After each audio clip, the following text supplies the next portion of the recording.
बिस्मिल्लाहिर्रहमानिर्रहीम। अस्सलामुअलैकुम स्टूडेंट। आज के लेक्चर में जिस टॉपिक को हम डिस्कस करने जा रहे हैं उसका टाइटल है ब्राउन एल्गी। बच्चे, ब्राउन एल्गी हमारे पास जो प्लांट लाइक प्रोटिस्टा है उसका एक मेंबर है। तो इसके करैक्टरिस्टिक के बारे में देखेंगे कि ब्राउन एल्गी की खसूसियात, करैक्टर, इसकी अगर सेलुलर ऑर्गेनाइजेशन की बात करें वो कैसी है, इसका हैबिटेट कैसा है, इसकी अपीयरेंस कैसी है, इसका स्ट्रक्चर कैसा है। तो बच्चे, सबसे पहले हम देखेंगे कि ब्राउन एल्गी के अंदर कौन कौन से प्रोटिस्टा हैं वो इंक्लूड हैं। तो बच्चे, giant of protista. Giant of protista मतलब क्या है कि जो बड़े बड़े प्रोटिस्टा होते हैं, जाइंट का मतलब होता है बड़ा होना, तो जो बड़े बड़े प्रोटिस्टा होते हैं वो ज़्यादातर किसके अंदर इंक्लूड है? ब्राउन एल्गी के अंदर इंक्लूड है। आगे बच्चे बात करेंगे हैबिटेट की कि हैबिटेट क्या होता है। हैबिटेट हम उस रीजन या उस इलाके को कहते हैं जहाँ एक इंडिविजुअल रहता है। क्योंकि हम ब्राउन एल्गी को डिस्कस कर रहे हैं तो इससे मुराद ये है कि हम ब्राउन एल्गी के हैबिटेट के बारे में बात करेंगे। तो बच्चे, यानी कि कूलर मैरीन वाटर, जो ठंडा यानी कि मैरीन वाटर होगा जिसका टेम्परेचर कम होगा वहाँ मौजूद होगा। इसके अलावा रॉक की जो कोस्ट लाइन्स होते हैं वहाँ मौजूद होगा।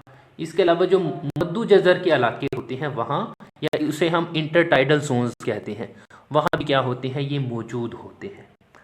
आगे बच्चे, इसके सेलुलर ऑर्गेनाइजेशन के हवाले से हम बात करेंगे।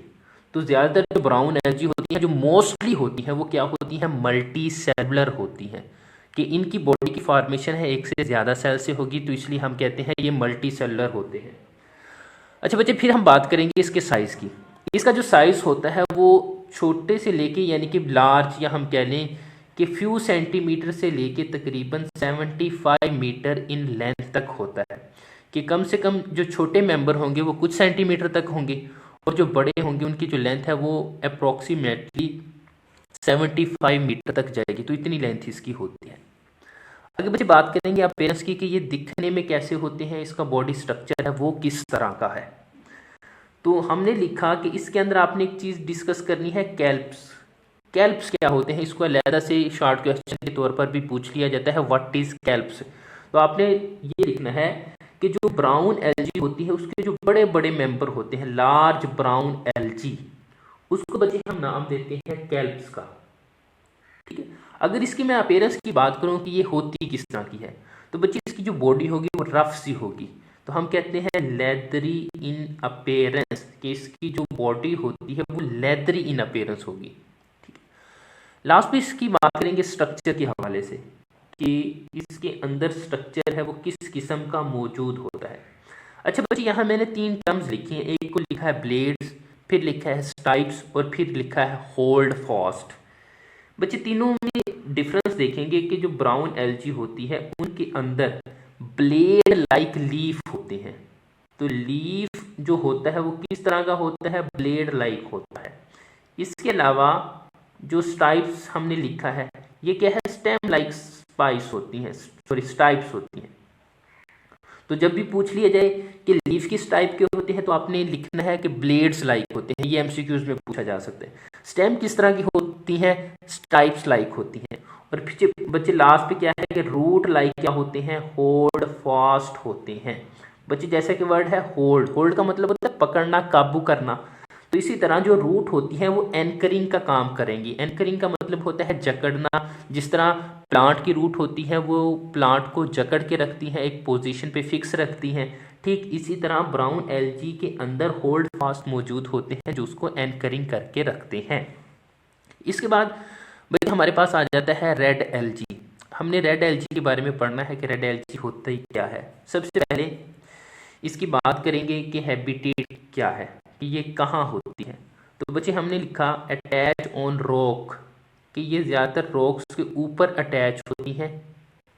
आप एसोसिएशन पढ़ते हो ना, किसी दूसरे जानवर या चीज़ के ऊपर रहना, तो इसी तरह क्या है कि जो रेड एल्गी होती है वो रॉक्स यानी कि चट्टानों के ऊपर रहेंगी। इसके अलावा वो किसी और सब्सटेंस के ऊपर भी रह सकती हैं।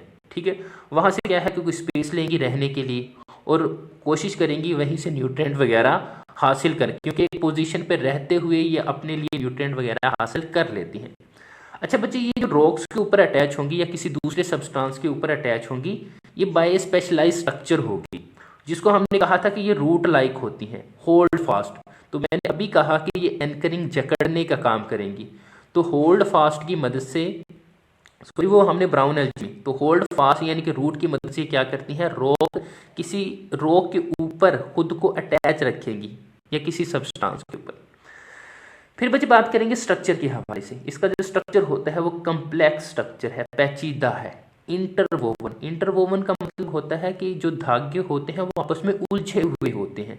जिस तरह आप धागों की बात करते हैं वो आपस में उलझ जाते हैं, तो ठीक इसी तरह इनके अंदर फिलामेंट्स मौजूद होते हैं और वो फिलामेंट आपस में एक दूसरे में धंसे हुए होते हैं, उलझे हुए होते हैं।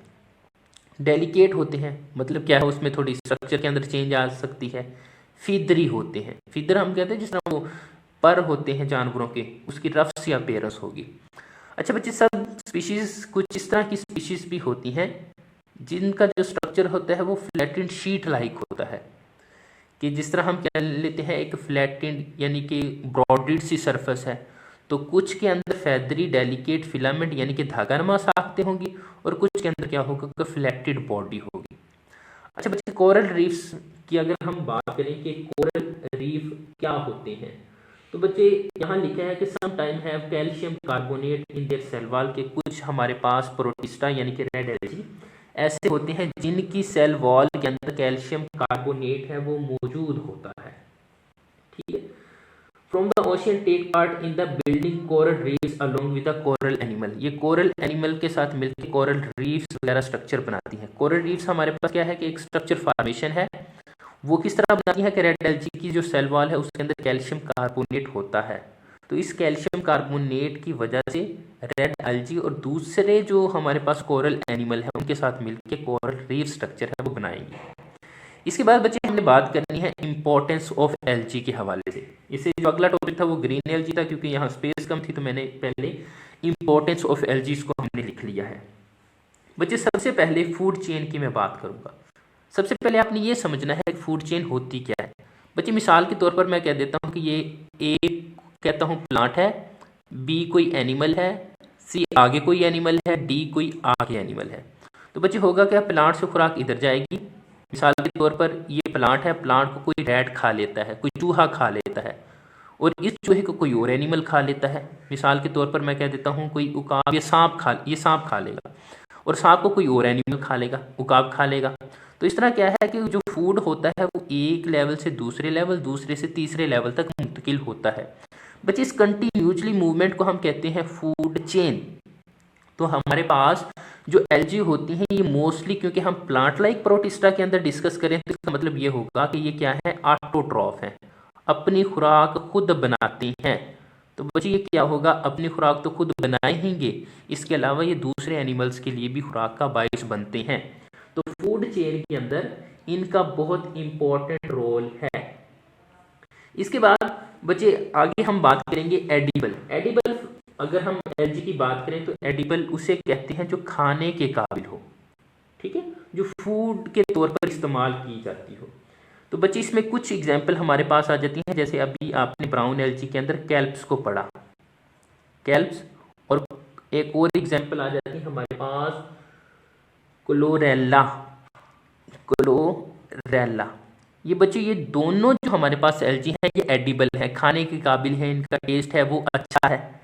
तो बच्चे इस तरह क्या होगा कि ये हमारी जो इन्वायरमेंट है या हमारी जो सोसाइटी है उसके अंदर शॉर्टेज ऑफ फूड को काबू पाने के लिए मदद देंगी। तो खाने के काबिल है तो इसको हम क्या करेंगे, खुराक के तौर पर इस्तेमाल करेंगे। तो जब खुराक के तौर पर इस्तेमाल करेंगे तो इसका मतलब ये होगा कि हमारी इन्वायरमेंट के अंदर शॉर्टेज ऑफ फूड है, उस पे काबू पाने के लिए हम एल्गी को ग्रो करवा सकते हैं। इसके बाद बच्चे हम बात करेंगे यूजेबल सब्सटेंस के बारे में, कि कुछ सब्सटेंस ऐसे होते हैं जो एल्गी से बनाए जाते हैं, एल्गी से प्रिपेयर किए जाते हैं। मिसाल के तौर पर चंद एक यहाँ मैं सब्सटेंस का नाम लिखूंगा, एल्जीन होगी, एगर होगे, या फिर आपने एंटीसेप्टिक पढ़े थे जो हम मुख्तलिफ किस्म के जर्म्स को, बैक्टीरिया को किल करने के लिए हम सब्सटेंस यूज़ करते थे, तो उसको हमने कहा था एंटीसेप्टिक। तो बच्चे इनकी फार्मेशन के लिए भी क्या है कि एलजी वगैरह यूज़ की जाती है, क्योंकि एलजी होती है उसके अंदर से डिफरेंट किस्म के सब्सटेंस है वो रिलीज होते हैं। वो सब्सटेंस फिर आगे हम कमर्शियली तौर पर डिफरेंट किस्म की प्रोडक्ट बनाने के लिए इस्तेमाल कर लेते हैं। लास्ट बच्चे पॉइंट है साइंटिफिक रिसर्च, कि जो एलजी होती है इसको साइंटिस्ट है वो रिसर्च के तौर पर इस्तेमाल कर लेते हैं। जैसे हम कह देते हैं ना कि इंसानों पे कोई एक्सपेरिमेंट परफॉर्म करना हो तो उससे पहले हम एनिमल्स पे अप्लाई करते हैं, रैट हो गया, खरगोश हो गया, या फिर हम मंकी की बात कर लेते हैं। तो बच्चे इसी तरह क्या होता है कि जब प्लांट के ऊपर रिसर्च हो रही होती है तो मोस्टली क्या है कि एलजी वगैरह को यूज़ किया जाता है, क्योंकि हम कहते हैं कि ये सबसे क्या है कि सिंपल प्लांट होते हैं, सिंपल प्लांट होते हैं। तो इसी तरह जब साइंटिफिक रिसर्च कोई थ्योरी पेश करनी ही हो, कोई वर्क कर रहा हो, कोई रिसर्च कर रहा हो, तो उसके लिए बच्चे क्या है कि एलजी वगैरह को यूज़ किया जाता है। तो उसमें चंद एक एग्जाम्पल मैं यहाँ लिख देता हूँ, जैसे कि स्पायरोजायरा, इसको क्या है एक्सपेरिमेंट परफॉर्म करने के लिए यूज़ किया जाता है। इसके अलावा बच्चे एसीटेबुलेरिया